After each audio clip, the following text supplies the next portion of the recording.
To study the advantage of using electron microscope over optical microscope, it is important that we first understand the idea of resolution first.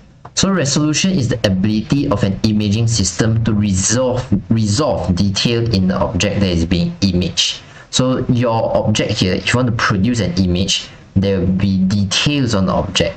So if your details on the object are able to be shown clearly on the image, then we say that it has a good resolution.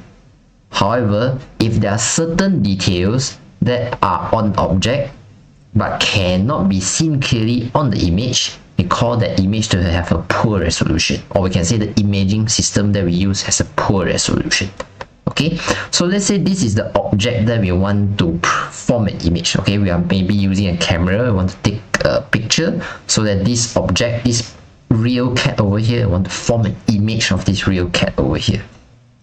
So we say that we want to be able to resolve the details, right? So in this case, let's say the details that we want to be able to see clearly is the two eyes over here. Okay, so I want to be able to differentiate that this is the right eye of the cat, this is the left eye of the cat.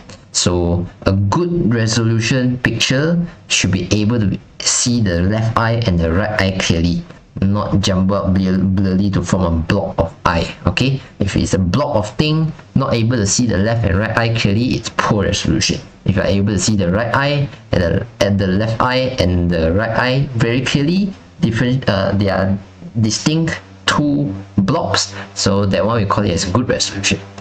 Okay, so this is we want to be able to see them separated. That's the idea that we want to aim for.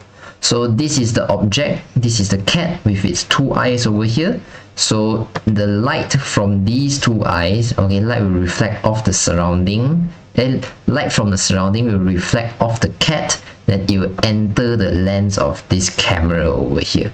So your camera here has an opening, which we usually in camera terms call this as aperture, or you can think of it as a camera lens hole. Okay, so the opening of the lens will allow light reflected off the cat to enter. But because light behaves as a wave, so when light passes through an opening, you can think of the opening of the lens or the aperture of the lens to be a single slit, but this is a round slit over here.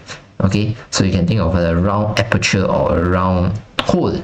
Okay, so if you have light passing through it, you should expect that it behaves like what we see in the previous chapter, in which diffraction will happen. Because when light passes through a single slit, you have diffraction pattern, right? So when light reflected off the cat passes through the lens, the hole of the lens, you should expect that diffraction, the same diffraction will happen. Okay, so light undergoes diffraction when it passes through the aperture of the camera lens. Aperture means the hole or the opening of the lens. So you can think of this camera lens aperture here to be a single slit. Okay, so if you are able to if the diffraction pattern is not so severe, or you can say if the diffraction is not so spread out, then you can see that the diffraction here will not cause the two blocks to merge together. Okay, if the diffraction is not so spread out, okay, you are not seeing a bright dark to be very spread out, very large angle away. If they are very localized, the diffraction pattern is very localized, you probably see something like this. Your two blobs or your two eyes over here, you are still able to differentiate them. This is the left eye, this is the right eye of the cat. You are able to differentiate them clearly because the pattern here is very localized and the same at the region where the eye is. Okay, but a poor image or poor resolution image will be something like this. Okay, the left eye, the light coming from the left eye diffract greatly, so the diffraction pattern is very spread out. The light reflected off the right eye of the cat also diffracted in a very wide sense. Okay, it's also spread out very widely, so the diffraction pattern of the left eye and the diffraction pattern of the right eye will overlap greatly. So if it overlaps greatly, then the image that is produced, you are not able to differentiate clearly the left eye and right eye. In other sense, the two eyes, the light from the two eyes sort of overlap greatly with each other, that you are not able to differentiate where is the left eye, where is the right eye anymore. So in this kind of situation, we call the image to have a poor resolution. So for the situation up here, the image has a good resolution.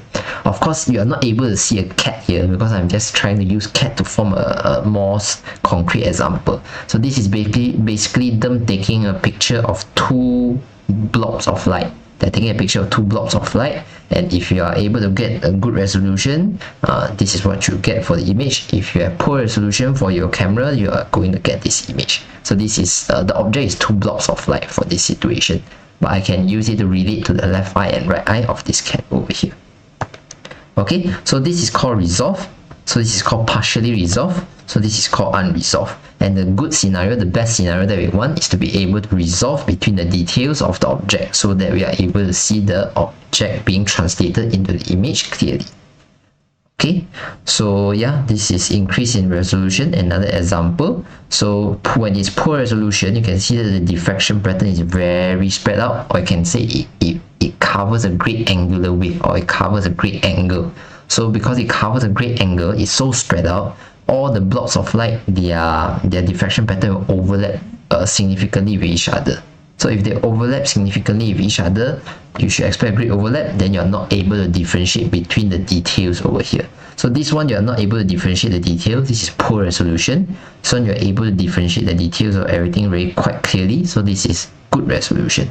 So that is the ideal resolution, and later we'll see in the next video that if you are using electron microscope, we'll get a better resolution picture compared to an optical microscope, and this is related to the wave properties of the electrons itself.